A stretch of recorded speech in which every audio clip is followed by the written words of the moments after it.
Un instante, una foto. Hemos venido aquí hoy a muchas cosas. Una época de cambios que devienen un cambio de época. A muchas cosas, a caminar, a marchar, a saltar, a cantar. Una frase, un sentimiento colectivo y las ganas de hablar de nosotros en nuestro idioma. Pero entre tantas cosas de las que hoy hemos venido a hacer aquí a Mar del Plata hoy, nuestros problemas, nuestras soluciones, nuestra América adulta y soberana. Y cada uno de nosotros trajo una pala. Un fantasma recorre Europa y el mundo entero. Una pala de enterrador. Un continente que expone a la faz del mundo entero sus conceptos, sus fines, sus aspiraciones. Y una frase que lo resume todo. Porque aquí en Mar del Plata, gritada en el lugar indicado, está la tumba del Alca. En el momento exacto.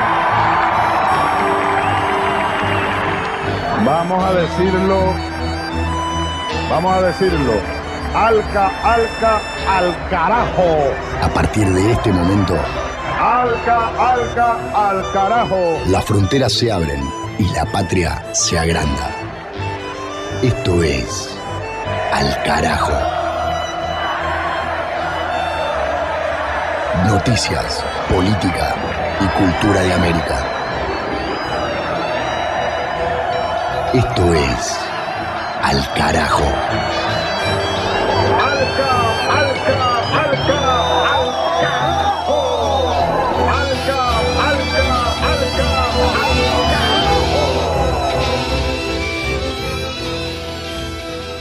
Hacemos este programa de manera colaborativa a través de radios universitarias, radios comunitarias y radios populares de toda la República Argentina, de Chile, de Bolivia, de Uruguay, semana tras semana, con el objetivo de hacer llegar las voces de nuestra América Latina directamente desde cada uno de los territorios a cada uno de los pueblos de este continente. Bienvenidos y bienvenidas, esta es una nueva emisión de Al Carajo. En YouTube somos Al Carajo Radio y allí pueden encontrarse con cada uno de los capítulos de esta temporada 2024 y de las 14 temporadas anteriores que tiene este ciclo político, social, informativo, periodístico y cultural. Mi nombre es Pablo Daniel Ovín, en la producción y en la conducción, felizmente acompañado por un equipazo conformado por Juan Francisco Martínez Pería, docente e historiador de la Universidad Nacional de las Madres de Plaza de Mayo de la Argentina y de la Educación Pública Latinoamericana, junto con Paloma Carreira Griot, alias Palis, con el cine y la producción audiovisual de los distintos países de nuestra región, y con Mavi Sosa en la literatura y contenidos culturales. Hacemos este viaje, una vez más, con el humilde objetivo de hacer circular otras noticias alternativas a las de la agenda informativa hegemónica de los medios internacionales concentrados y globalizados. Como dije, sonamos en muchas radios, cerca de 50, en cada una en el respectivo horario y día de la semana o el fin de semana correspondiente a la grilla de programación, y también intercambiamos con radioemisoras de las comunidades, de las organizaciones, colectivos de comunicación de distintos puntos del continente. Con ellas y con ellos construimos la columna vertebral de nuestro recorrido. En esta oportunidad, en este episodio número 22 de este año 2024, vamos a iniciar la escalada por América Central, tierra querida donde quiero mencionar especialmente a los compañeros y compañeras de Radio Temblor, que vienen trabajando la agenda ambiental y la agenda política de los pueblos originarios y de las comunidades campesinas. Así que nos ponemos en esta sintonía para empezar a viajar con la información. Del Atlántico a los Andes, del cerro a la cordillera. Al Carajo. Las noticias de América. El punto de partida es Panamá. La cronista de Radio Temblor en el país es Dana Betsy Batista. El título en desarrollo es la actualización de las causas por violaciones de derechos humanos cometidas durante las protestas contra la minería del año 2023. Informe desde la capital panameña. Movimientos sociales y ONGs ambientalistas se presentaron en la Embajada de Canadá para entregar el reporte Vulneraciones y violaciones a derechos humanos, abusos e incidentes registrados en el marco de las protestas contra el contrato minero en Panamá durante octubre y noviembre de 2023. Delegados de Fundicep, Red Nacional en Defensa del Agua, Guerreros del Mar, Ya es Ya, entre otros movimientos socioambientales del país, se han presentado a la Embajada de Canadá para entregar de manera física el reporte que registra 4 muertes durante las protestas, cientos de heridos, más de 1.500 casos de detenciones arbitrarias, 23 casos de activistas y manifestantes que enfrentan criminalización y procesos legales, personas que sufrieron agresiones y lesiones físicas, al igual que se documenta cómo se han establecido medidas punitivas y represalias contra grupos como maestros y sindicalistas que participaron en huelgas nacionales. Escuchemos declaraciones de Damaris Sánchez Zamudio, de la Red Nacional en Defensa del Agua. Buenas tardes a todos los medios que hoy acogen esta invitación de parte de los movimientos sociales y ambientales de nuestro país, que seguimos en resistencia y seguimos en lucha ante el impacto negativo que representa la minería para nuestro territorio y que sigue siendo una sombra de la cual no podemos estar a espaldas, sino al contrario, estar de frente y al pendiente de lo que esté ocurriendo. A raíz de los sucesos que ocurrieron el año pasado entre octubre y noviembre durante las grandes protestas nacionales que se dieron, varias organizaciones nacionales y varias personas a nivel personal hemos sido atacados, acosados, hostigados, criminalizados y judicializados por nuestra participación y por ejercer nuestro libre derecho a la protesta y a la expresión ciudadana sobre la defensa del territorio, que fue la principal motivación que nos llevó a participar de estos espacios de lucha en diferentes partes del territorio nacional. Muchas personas sufrieron los efectos de la participación en las protestas. Lamentablemente se registraron hechos que no fueron documentados ni siquiera por la Oficina de la Defensoría del Pueblo de nuestro país. No existe un registro en las entidades públicas y por eso tanto la Red Nacional en Defensa del Agua como Fundicep decidimos hacer un primer ejercicio de documentar los hechos que ocurrieron y de cómo se violentaron y se vulneraron los derechos de las personas que participamos en las protestas. Este documento es una sistematización de esas situaciones e incidencias que se dieron. Fue elaborado por un equipo de periodistas investigativas, la señora Reca Chandiramani y también nuestra compañera Ana Teresa Benjamín, que hoy se encuentra aquí con nosotros, que se dieron a la tarea de recorrer el país, conversar con las personas que fueron atacadas, que hemos sido criminalizadas y judicializadas, y también con los familiares de aquellas personas que lamentablemente murieron a raíz de los enfrentamientos que se ocasionaron. Por su parte, la embajadora manifestó que su país es respetuoso de los derechos humanos, por lo que le reiteraron que se respete el fallo de la Corte Suprema de Justicia, que declaró inconstitucional el contrato minero, y que se active el programa Voces en Riesgo para proteger a las personas que protestan contra el extractivismo minero. Desde Panamá, soy Dania Betsy Batista Guevara, Radio Temblor Internacional. Al carajo. Una crónica de la región. Seguimos el mapa hacia Guatemala, donde la noticia destacada y esperada es la visita de una misión de la CIDH, la Comisión Interamericana de Derechos Humanos, para reunirse con campesinos, periodistas y sobrevivientes de la guerra para relevar la situación sobre violaciones cometidas durante los últimos gobiernos neoliberales, el más reciente, el del expresidente Alejandro Yamatei, con muchas denuncias en su contra, y buscar una agenda de trabajo con el actual gobierno progresista de Bernardo Arévalo. Información desde el territorio con Juan Pablo Montenegro Rojas y el equipo de FEGER, la Federación Guatemalteca de Escuelas Radiofónicas. La Comisión Interamericana de los Derechos Humanos, CIDH, empezó con su visita, una visita in loco como se le conoce, cuando realiza una visita al lugar de los hechos.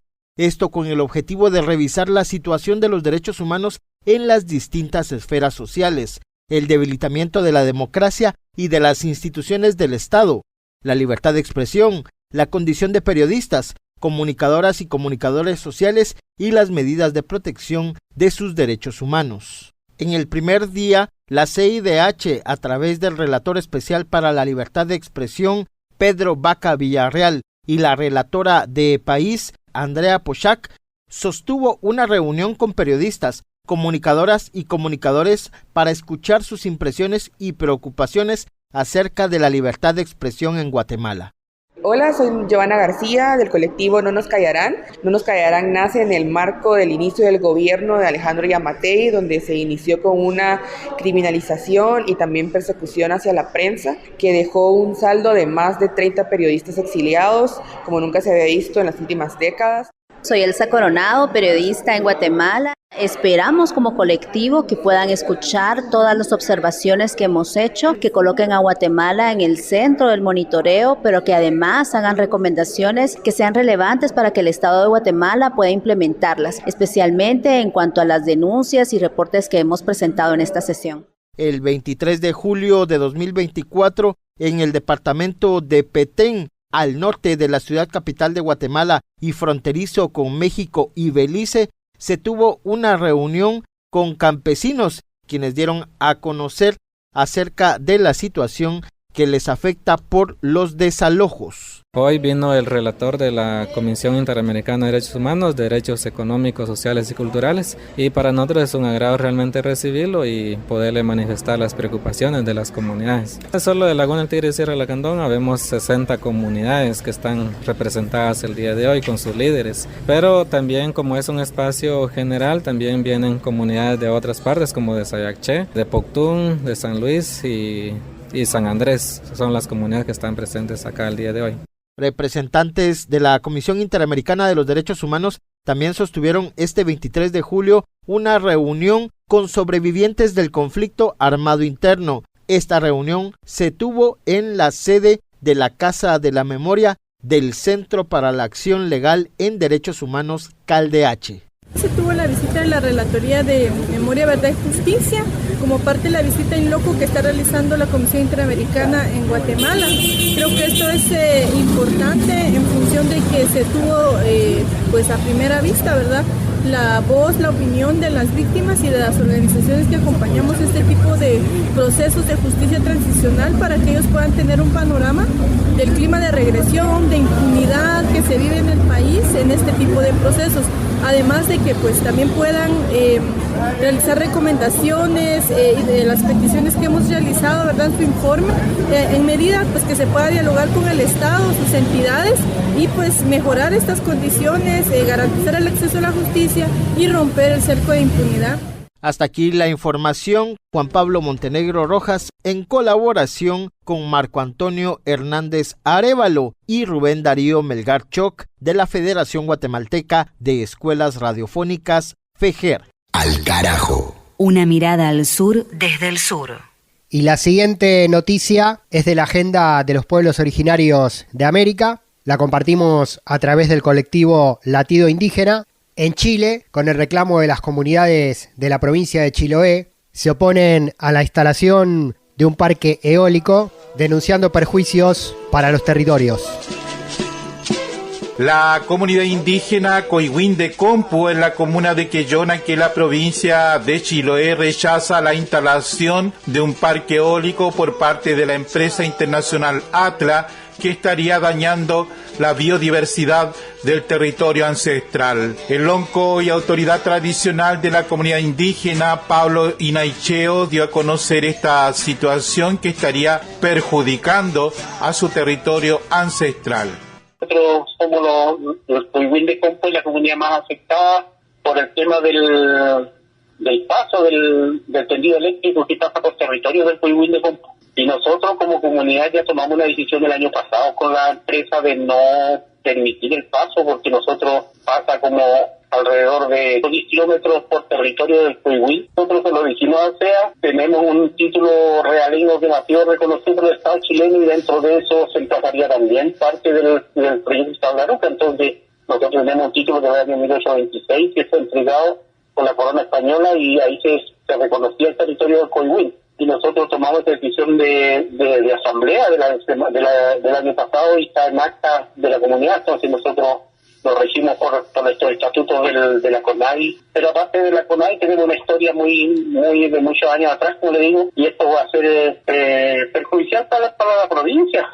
La autoridad tradicional de la comunidad indígena Coihuín de Compu en la comuna de Quellón también mostró su preocupación por la intervención que tendría este proyecto en las zonas de turberas que hoy día son reservorios de agua de este territorio.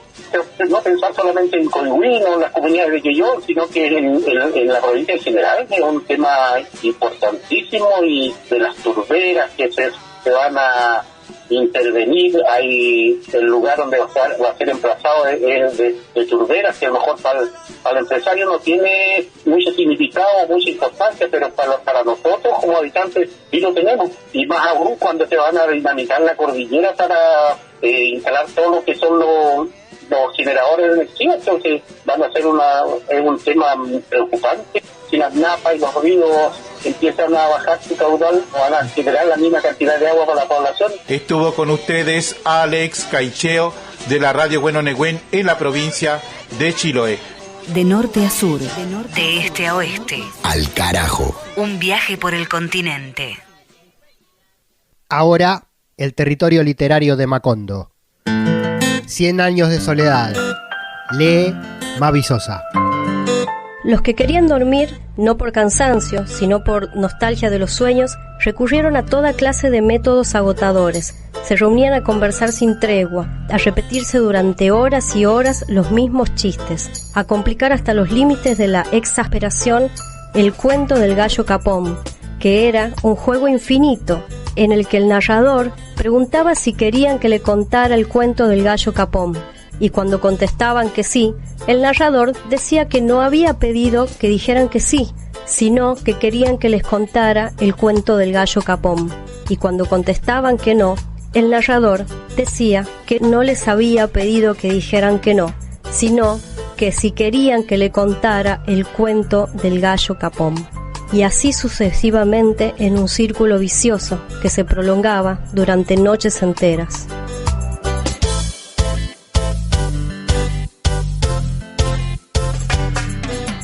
Las luchas políticas, las luchas sociales de la región tienen su lugar. Al carajo.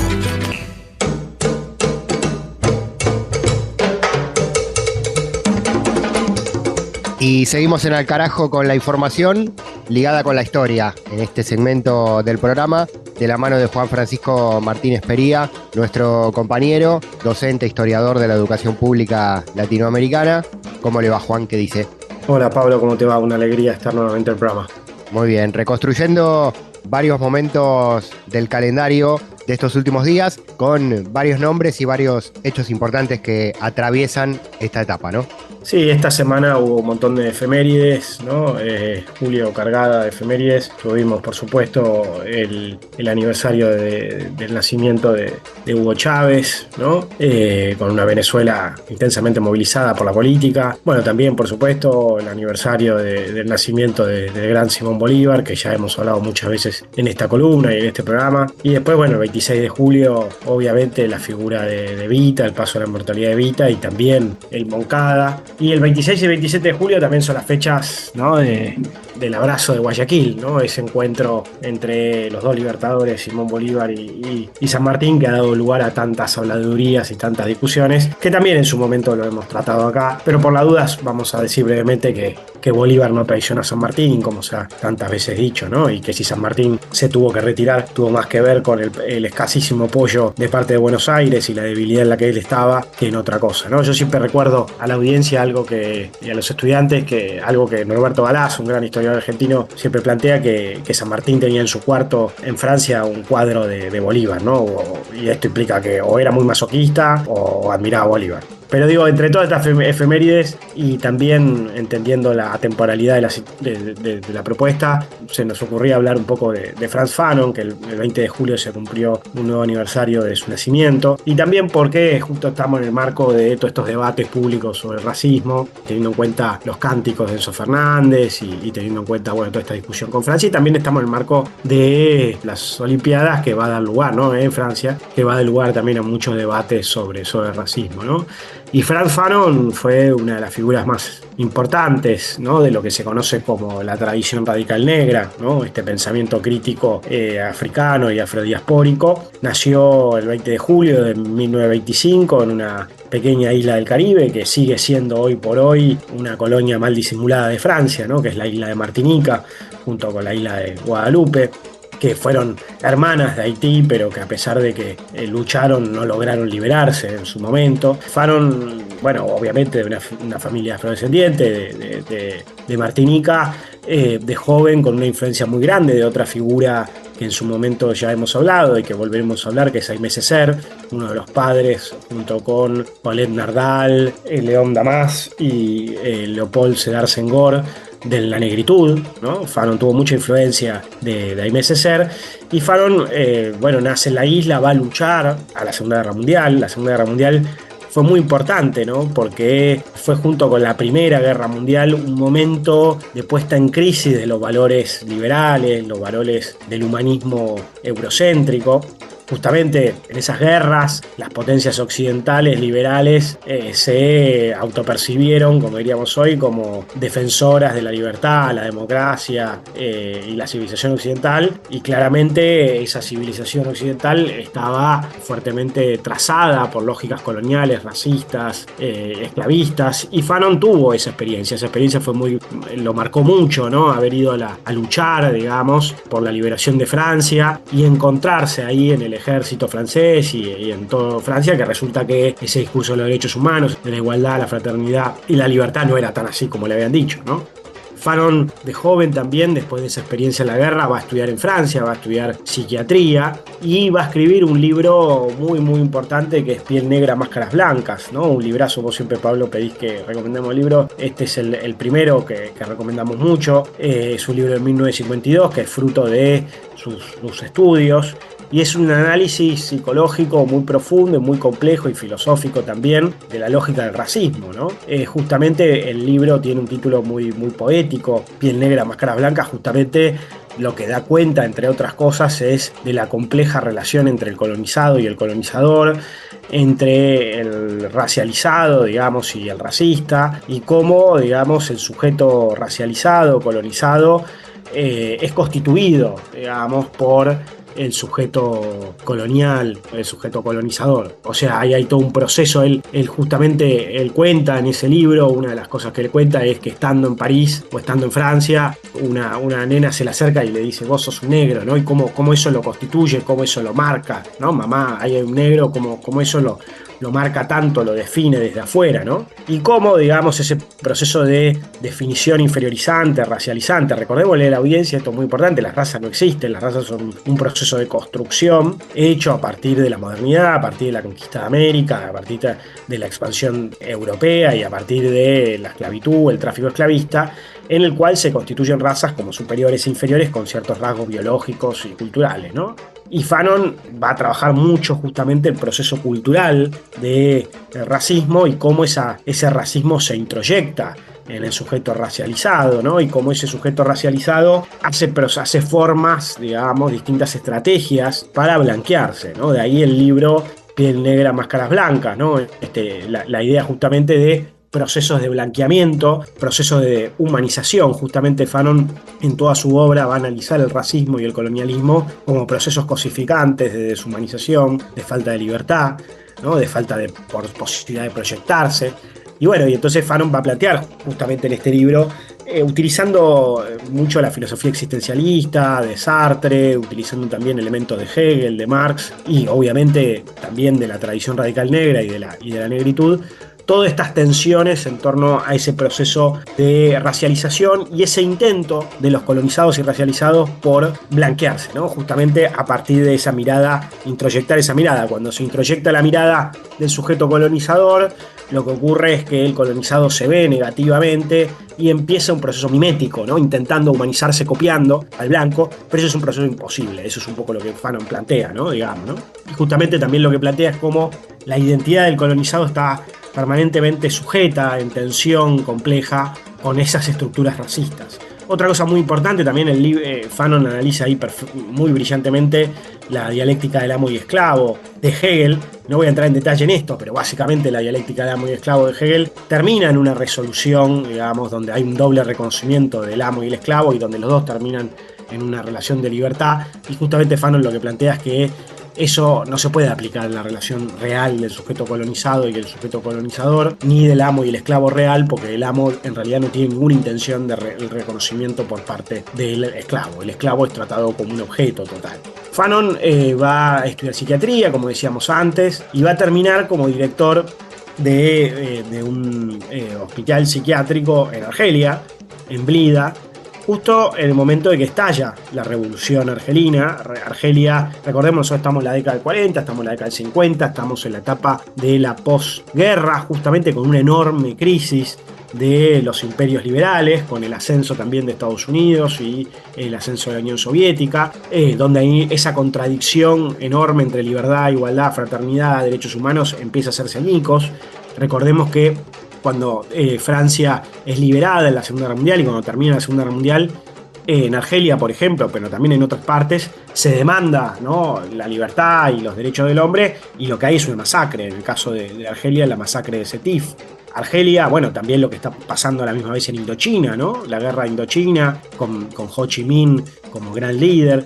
Bueno, la revolución estalla en Argelia en 1954, justo Fanon está ahí, digamos, y él va a primero estar tratando muchos pacientes, él plantea, ¿no?, que a la misma vez va a tratar pacientes que obviamente donde él ve que los problemas psiquiátricos en realidad son problemas dados por el colonialismo, ¿no?, y por esta psicosis colonial, pero también va a atender a la misma vez a torturadores, ¿no? Y todo esto lo va a terminar llevando a comprometerse con el Frente de Liberación Nacional y irse al exilio, digamos, ¿no?, a luchar desde ahí, sobre todo desde Túnez, y con una fuerte participación por África, ¿no?, como delegado del Frente, hasta que, bueno, él va a escribir una serie de textos ahí, él va a escribir mucho, el Mujahidín, que era la revista del Frente de Liberación Nacional, va a escribir después lo que se va a compilar como libro Sociología de la Liberación, que es un libro muy importante, o Sociología de una Revolución, ha sido traducido de las dos maneras, por una revolución africana, que también es una compilación de textos, y obviamente su libro más importante, Los Condenados de la Tierra, escrito cuando él ya está enfermo de leucemia y está a punto de morir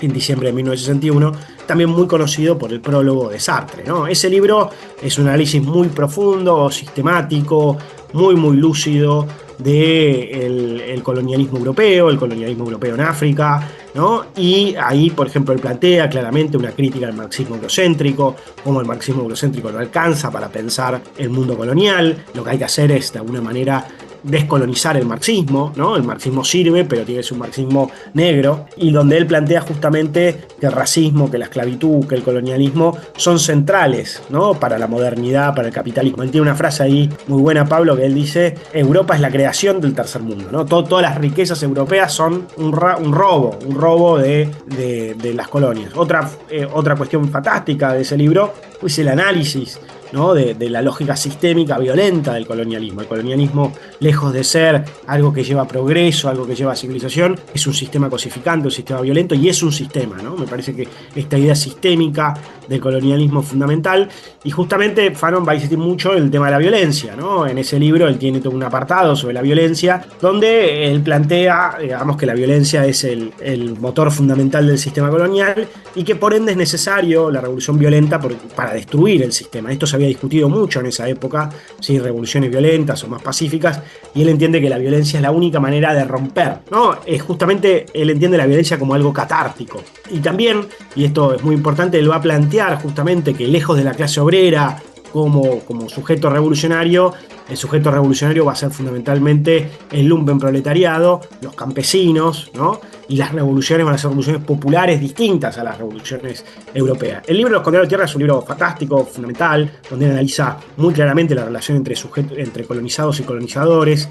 Él habla justamente entre un mundo totalmente segmentado, entre el mundo del ser, el mundo del sujeto colonizador, el mundo del no ser, el sujeto colonial.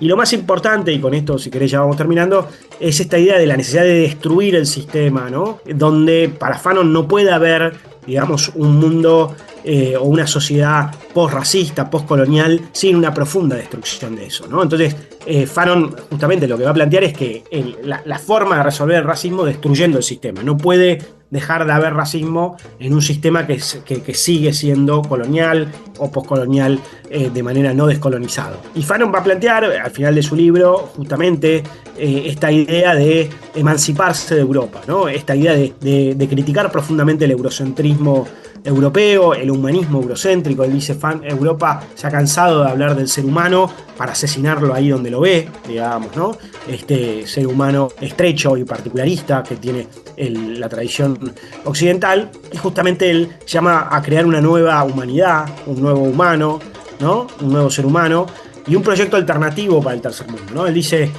si vamos a copiar a Europa, dejemos que Europa nos conquiste y que lo hagan ellos. Digamos, nosotros tenemos que dejar de mirar a Europa e ir más allá, ¿no? Y yo creo que ese proyecto y esa mirada todavía tiene mucha vigencia. Gran semblanza de Frantz Fanon por Juan Francisco Martínez Pería, nacido en el Caribe colonizado, mudado a Francia y después adoptado por la Argelia rebelde. Bueno, sobre este cruce temporal con los Juegos Olímpicos en París, la delegación argelina, en su marcha en la inauguración, tiró flores en el río Sena, recordando la masacre aquella, ¿no?, que vos mencionaste también en esta historia de Fanon.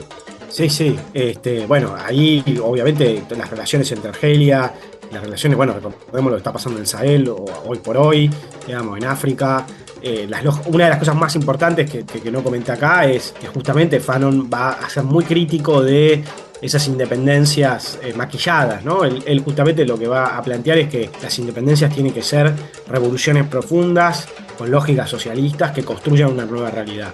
Fanon tenía mucho miedo que estas revoluciones, digamos, donde se instauraran burguesías nacionales neocoloniales, ¿no?, y que continuaran lo que pasó en América Latina, ¿no? Y eso es en gran medida lo que pasó en África, en Asia, en América Latina, queriendo o no queriendo. Digo, en muchos casos hubo muchas resistencias, pero finalmente se impusieron lógicas neocoloniales. Y obviamente Francia es una de las principales potencias neocoloniales en África, con una presencia muy muy fuerte, y por eso esto tiene mucha vigencia. Y por eso también Francia es profundamente hipócrita, digamos, ¿no? Siempre lo ha sido. Francisco Bilbao, autor chileno, gran crítico de Francia, decía que qué lamentable que nosotros, que escribían en el siglo XIX, copiemos a la más hipócrita de las naciones, ¿no?, que habla de libertad e igualdad y permanentemente niega esos valores expandiéndose colonialmente por el mundo, ¿no? Nombraste libros cabecera de la pluma de Fanon. ¿Algo más tenés para dejarnos de este? Sí, hay un montón. Hay un gran compañero argentino que se llama Alejandro de Otto, que tiene un libro que se llama Frantz Fanon, Política y Poética del Sujeto Postcolonial. Hay una compilación muy buena de compañeras de Chile, Elena Oliva, Lucía Stecher y Claudia Zapata, que se llama Frantz Fanon desde América Latina, lecturas contemporáneas de un pensador del siglo XX. Bueno, todos los libros de Fanon se consiguen en castellano. Después, hay varias biografías muy buenas. Acaba de salir una que se llama Frantz Fanon, de una biografía de David Massey. Después Neal Gibson tiene un libro muy bueno, Fanon y la política postcolonial. Hay infinidad de libros sobre Fanon, felizmente. Hay muchas discusiones, digamos, hay distintos tipos de Fanon más revolucionarios, Fanon más filosóficos. Hay para todos los colores, pero me parece que la mejor forma de empezar es leyéndolo. Digamos, realmente yo recomiendo mucho leer Piel Negra, Máscaras Blancas y sobre todo Los Condenados a la Tierra, que son libros que a uno lo dejan muy movilizado, ¿no?, y que realmente convocan a pensar críticamente y a accionar críticamente en el mundo, ¿no? Juan Francisco Martínez Pería y la historia Sur-Sur, aquí en Alcarajo. Compañero, muchas gracias como siempre. Muchas gracias a vos, Pablo. Un saludo para vos y para toda la audiencia.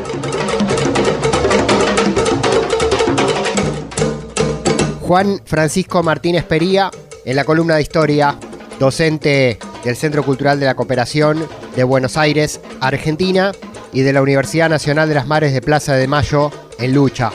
Este es el capítulo número 22, temporada 15 de Alcarajo.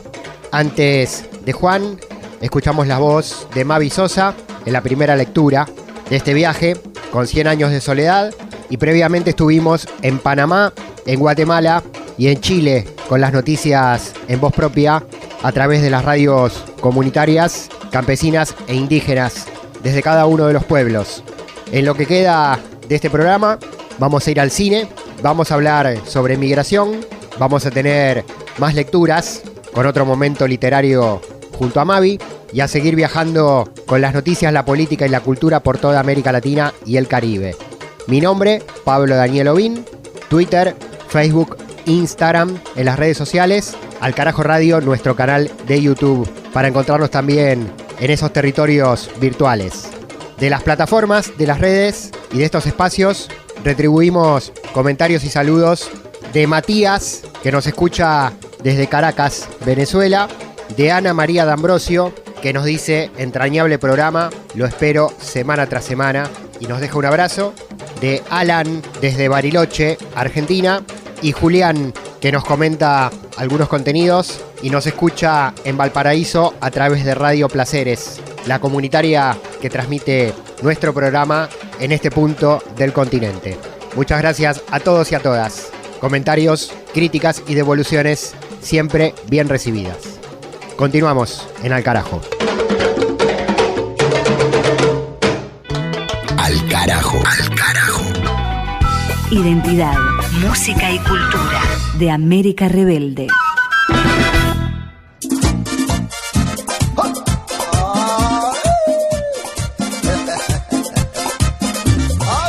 Ritmo caribeño ahora en este programa.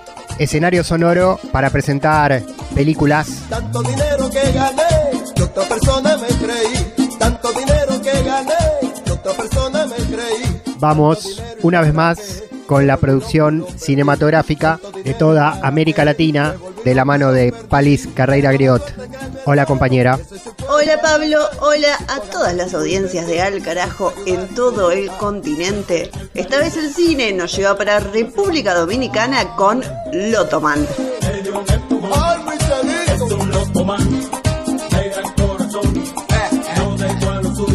Lotoman se trata de una saga de películas conformada por Lotoman, Lotoman 2.0 y Lotoman 003, que están dirigidas por Archie López del 2011, 2012 y el 2014 en el tono de comedia. Estamos feos para llevar los números esta semana. La chichi está dañada.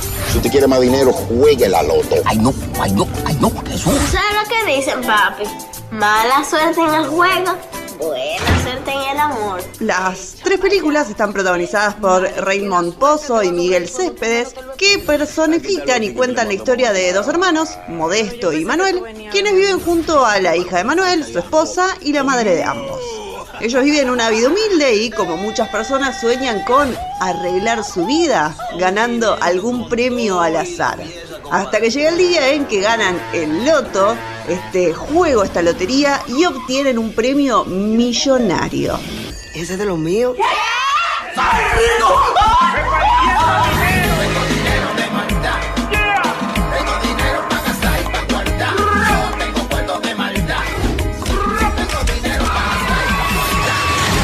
Lo que vamos a ver durante las primeras dos películas de esta saga, Lotoman y Lotoman 2.0, obviamente con un tono de comedia, vamos a ver cómo esta familia lleva esta nueva vida que viene junto con un nuevo estatus social, y además vamos a ver cómo toman de diferentes maneras las oportunidades. Estos dos hermanos van a recibir diferentes propuestas, van inclusive a tener propuestas laborales, van a tener propuestas de otra índole y van a venir con ello también errores y por ahí algún mareo de esto que puede llegar a generar volverse millonario de un día para el otro. Y entre todas estas dudas, entre todas estas confusiones que vamos a ver en las primeras dos películas, también está la duda de entre integrarse o no a la vida que genera este nuevo estatus social o seguir sosteniendo sus vidas y sus costumbres tal y como ya estaban acostumbrados. ¿Se imagina yo en una fiesta como la de Sammy Sosa? Whatever. Pasó. Tranquilo, compadre, tranquilo. En la tercera película, Lotoman 003, y como podemos intuir un poco por el título, además de comedia vamos a tener algo de acción porque estos dos hermanos reciben una propuesta por el medio de la cual descubren un mundo de los agentes secretos. Oye, voy a estar yendo a Santo Domingo en estos días para una carrera. ¡Ay, Chuchi! Mire, buen freco. Porque para llevarse a alguien de aquí tiene que ser con un fiscal. Contaba su director Archie López que Lotoman nunca tuvo la idea de ser una saga, sino que iba a ser una sola película, pero lo recibieron tan bien en República Dominicana esta comedia que ahí fue donde se decidió hacer las otras dos películas y tuvieron una muy buena recepción. Y la comedia siempre habla mucho de un país y habla mucho de la cultura, así que me parece súper interesante esta saga que nos expone a una realidad social y familiar de estos dos hermanos, y también un poco nos podemos llegar a cuestionar si el dinero es todo o no, si nos cambia la vida o qué es lo más importante, si el dinero, la familia o qué. Óiganme, señores, yo aprendí la lección. No abandonen su gente, denle mucho amor. A todo el que pueda, trata de ayudar. Y si eres generoso, Dios a ti te da más. Tanto dinero que gané, Lotoman, esta saga de películas, estas 3 películas, Lotoman, Lotoman 2.0 y Lotoman 003, la pueden encontrar en las plataformas desde República Dominicana para verlas y pasar un muy buen momento. Si tú quieres ser un gran Lotoman, comparte lo que tienes, que tú tienes más. El dinero en sí no tiene sentido si no lo compartes. Escucha, mi amigo, tanto dinero que soy. Cine latinoamericano en Al Carajo, en esta oportunidad desde una locación poco habitual y poco difundida a nivel internacional, la República Dominicana y su producción propia nacional, con esta saga de comedia que nos presentó Palis Carreira Griot. A continuación, volvemos a las noticias, volvemos a la política, seguimos recorriendo todo el continente. Ni tratados de libre expoliación, ni tratados como incapaces. Al carajo.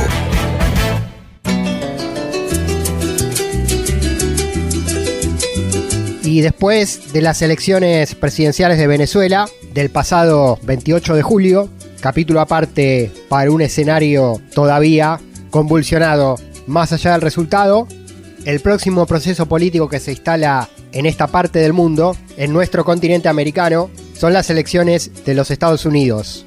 Joe Biden abajo, retirado de la contienda, la actual vicepresidenta Kamala Harris, posicionada por el Partido Demócrata, y Donald Trump, post-atentado, enardecido en su campaña política cada vez más extremista. Las elecciones son en noviembre y América Latina las mira, en muchos sentidos. Sin dudas, uno de los más interesados es México, el vecino más cercano y la frontera latinoamericana con el país del norte. Y una de las grandes problemáticas bilaterales, la migración. Los miles y miles de ciudadanos y ciudadanas de distintos países del sur que buscan llegar al país del norte. Donald Trump, fiel a su estilo, en la convención del Partido Republicano realizada en Wisconsin, declaró que de llegar a la presidencia va a sellar la frontera desde el primer día de su gobierno. El ultraderechista habló de detener lo que calificó como una invasión que está matando a cientos de miles de personas por año. Y además amplió, atacando no solo a los migrantes que llegan de América del Sur, sino también a los asiáticos y a los africanos. Dijo que vienen de asilos, de hospitales mentales y de cárceles. La asociación xenófoba de migración con delincuencia, que es parte del discurso republicano en Estados Unidos y que se reproduce en las derechas y neofascismos en Europa.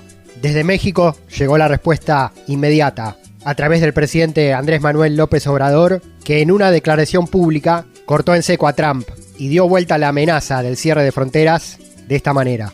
Quiero aclararle con sinceridad y respeto 2 asuntos que usted abordó en la reciente convención del Partido Republicano. El primero es su opinión sobre que los migrantes son invasores y maleantes, entre comillas, y que de ganar la presidencia cerraría desde los primeros días de su mandato la frontera con México.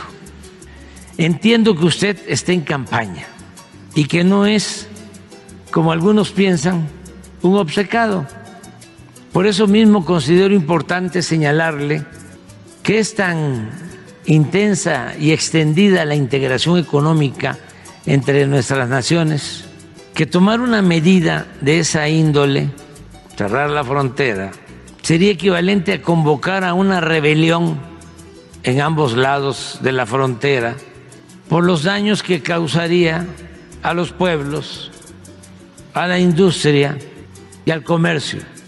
Esta respuesta del presidente mexicano Andrés Manuel López Obrador al candidato norteamericano Donald Trump fue a través de una carta dirigida personalmente que AMLO hizo pública en su conferencia de prensa tradicional, la mañanera, que ofrece al pueblo mexicano en cada jornada para compartir su agenda de gobierno, un clásico de su mandato, en el sexenio de Morena, el Movimiento de Refundación Nacional, al frente del Estado, que tendrá continuidad con Claudia Sheinbaum, sucesora de López Obrador, electa por amplia mayoría por el mismo espacio político, en un triunfo de la izquierda en América Latina, que a futuro, con la posibilidad de un triunfo de Trump y con estas declaraciones antimigrantes que hizo el republicano, se presenta como mínimo en una relación conflictiva, otra vez, entre los dos países fronterizos.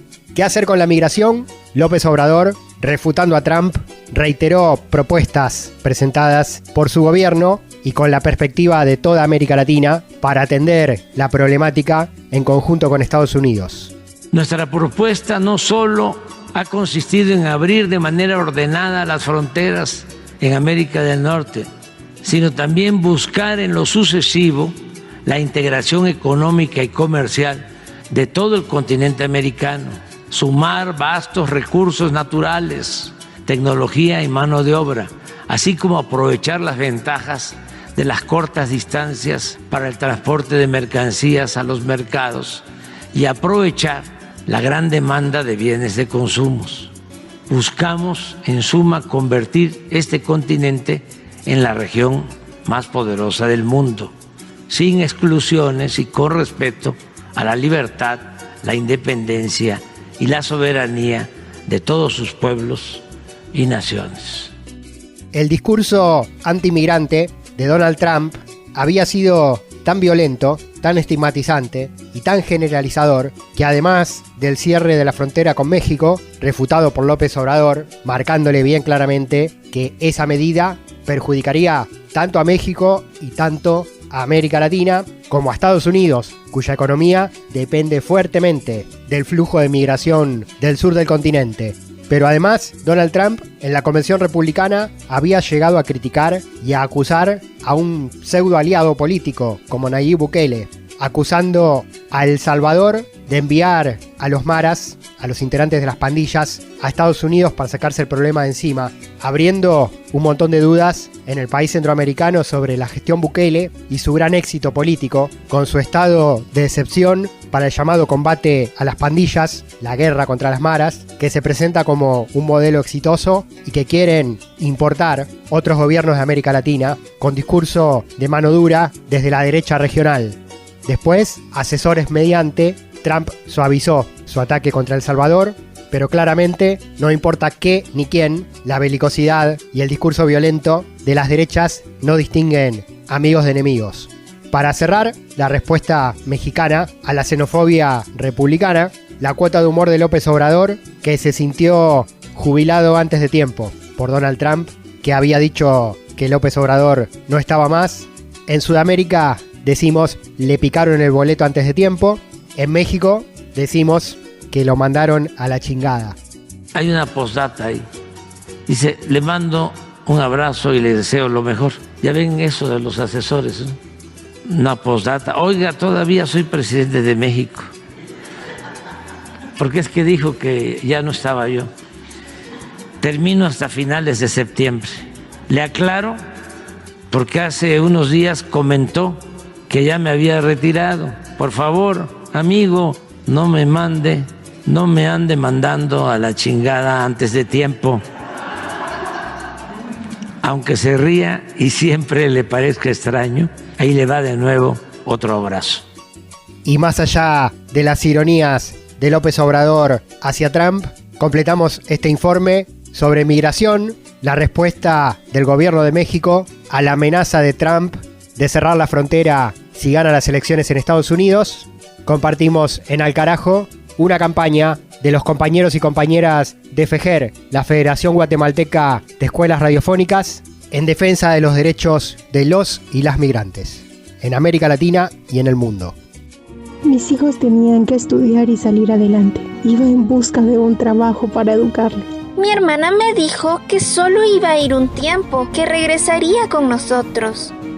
El 22 de agosto de 2010 fueron asesinadas 72 personas migrantes en San Fernando, Tamaulipas, México, por el cartel denominado Los Zetas. Se conmemora sus vidas, se exige a los estados condiciones de vida dignas y justicia para las familias de las víctimas. Por el derecho humano a migrar. Este es un mensaje de la Federación Guatemalteca de Escuelas Radiofónicas, FEGER, y esta emisora. De norte a sur, de este a oeste. Al carajo. Un viaje por el continente.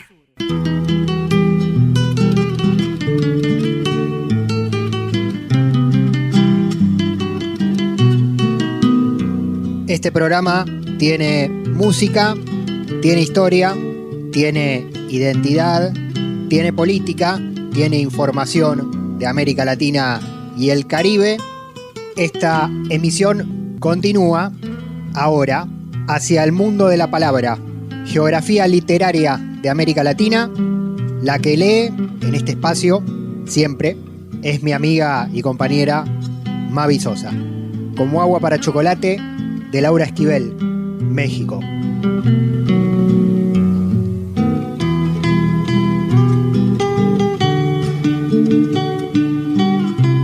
Desde la muerte de su esposa 5 años atrás, el Dr. Brown nunca había vuelto a sentirse atraído hacia ninguna mujer. El dolor de haber perdido a su cónyuge prácticamente de recién casados lo había dejado insensible para el amor todos esos años. Qué extraña sensación le producía al observar a Tita. Un hormigueo le recorría todo el cuerpo, despertando y activando sus dormidos sentidos. Lo observaba como si fuera la primera vez que lo hiciera. Qué agradables le parecían ahora sus dientes. Habían tomado una verdadera proporción dentro de la armonía perfecta de las facciones finas y delicadas de su rostro.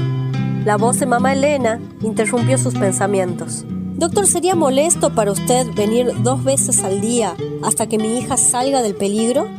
«Claro que no. En primera, es mi obligación. Y en segunda, es un placer frecuentar su agradable casa», dijo el doctor. Fue una verdadera fortuna que mamá Elena estuviera muy preocupada por la salud de Rosaura y no detectara el brillo de admiración que John tenía en la mirada mientras observaba a Tita.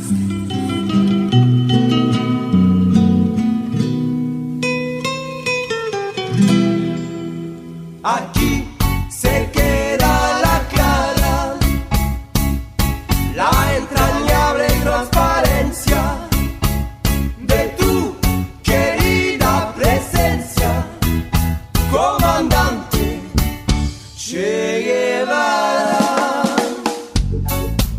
Y acá terminamos esta nueva emisión en esta temporada número 15 de Al Carajo. Gracias a Mavi Sosa por las lecturas y los contenidos culturales, como Agua para Chocolate, 100 años de soledad y las letras latinoamericanas. Gracias a Juan Francisco Martínez Pería con su columna de historia, siempre presente. Gracias a Palis Carrera Griot con el cine, en esta oportunidad desde el Caribe, con producción de la República Dominicana. Y el agradecimiento siempre a los compañeros y compañeras de las radios comunitarias, campesinas e indígenas, integrantes de las redes alternativas en América Central y en todos los rincones de la Patria Grande, a través de las cuales ponemos en voz propia la información en el aire desde cada uno de los territorios. Política, noticias, cultura, identidad latinoamericana en este ciclo radiofónico, promediando este año 2024. Continuamos en nuestra próxima emisión viajando por todos estos rincones. Mi nombre, Pablo Daniel Ovín, en el micrófono, en la producción periodística, en la conducción, en el aire de esta radio que estás escuchando. Nos encontramos en exactamente una semana, mismo día, misma hora y mismo dial, y fuera de tiempo en nuestro canal de YouTube, Al Carajo Radio. Muchas gracias por la escucha y seguimos comunicando. Hasta pronto. Comandante, vienes quemando la brisa, comandante, con soles de primavera, comandante, para plantar la bandera, comandante, con la luz de tu sonrisa, tu amor revolucionario te conduce a nueva empresa, donde espera la firmeza de tu brazo libertario. Aquí se queda la clara, la entrañable transparencia de tu querida presencia, comandante Che Guevara, de tu querida presencia, comandante Che Guevara.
Alca, Alca, Alca, Alca.